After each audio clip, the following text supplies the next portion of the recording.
Estancia en Antioquía.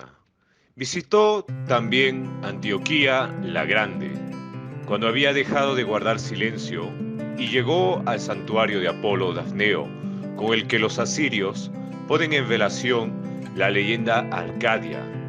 Dicen, en efecto, que Dafne, la hija del Adón, se metamorfoseó allí.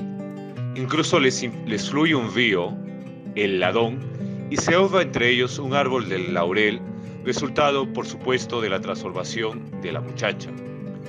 Las desmesuradas alturas de unos cipreses rodean el santuario en un círculo, y la tierra hace brotar veneros abundantes y plácidos con los que dicen que Apolo se rocía. Allí la tierra hizo brotar un retoño de ciprés.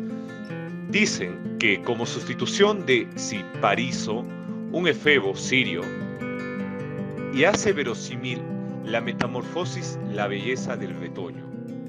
Quizá podría parecer que trato el asunto de manera demasiado pueril al narrar mitos como este, pero no es por mitología. ¿Qué se propone mi relato? Apolonio, cuando vio un santuario encantador, pero sin ninguna seriedad en él, sino unos hombres semibárbaros e incultos, dijo: Apolo transforma a los mudos en árboles para que, al menos, como cipreses, produzcan algún ruido. Y al observar las fuentes, qué placidez tenían, y que ninguna de ellas murmuraba, añadió: la mudez de aquí ni siquiera a las fuentes les permite hacer ruido. Y al ver al Adón, dijo: no fue tu hija la única en metamorfosearse, sino también tú, al ganarte fama de bárbaro, de griego y arcadio que eras. Cuando decidió conversar, evitaba los lugares frecuentados y alborotados, diciendo que no eran seres humanos los que necesitaba, sino hombres de verdad. Frecuentaba, pues, lugares más serios y vivía en los templos que no se cerraban. Al salir el sol, celebraba por sí mismo ciertos ritos que solo eran revelados a quienes se habían ejercitado en guardar silencio durante 4 años. El resto del tiempo, si la ciudad era griega y los cultos conocidos, tras convocar a los sacerdotes, filosofaba acerca de los dioses y los corregía si se desviaban en algo de las prácticas tradicionales.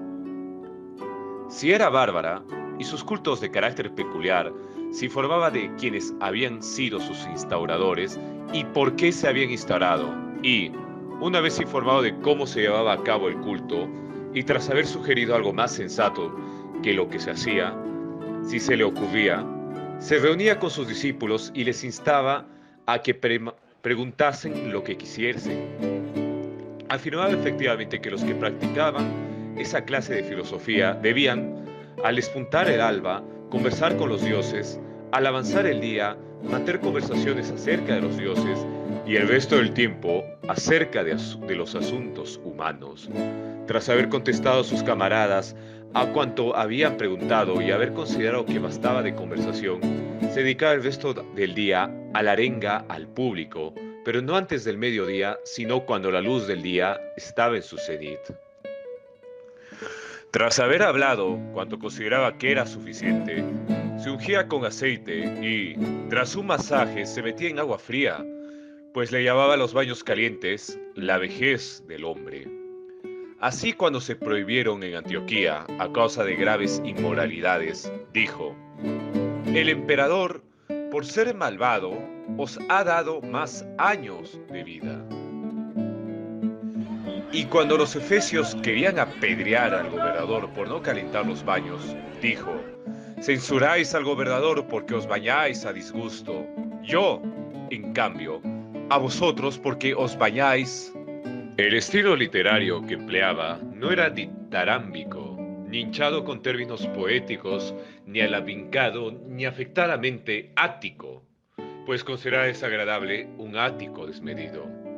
Ni se entregaba a la sutileza, ni alargaba sus discursos, ni nadie le oyó hablar irónicamente, ni discutir con sus oyentes, sino que cuando conversaba decía, como desde el trípode: lo sé, y me parece, y ¿a dónde vais a parar?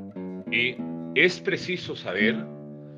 y sus sentencias eran concisas, aceradas, los términos propios y acomodados a los asuntos, y lo que decía tenía un eco como las nornas dictadas desde un cetro. Cuando uno de sus amigos de las discusiones sutiles se preguntó por qué no planteaba cuestiones, dijo: porque cuando era jovencito planteaba cuestiones, pero ahora no tengo que plantearlas, sino enseñar lo que he descubierto. ¿Cómo entonces, Apolonio, dialogará el sabio?, le preguntó el otro de nuevo. Como un legislador, contestó, pues es obligación del legislador convertir aquello de lo que está persuadido en preceptos para la gente. En esto se aplicaba en Antioquía y atraía hacia él a los hombres más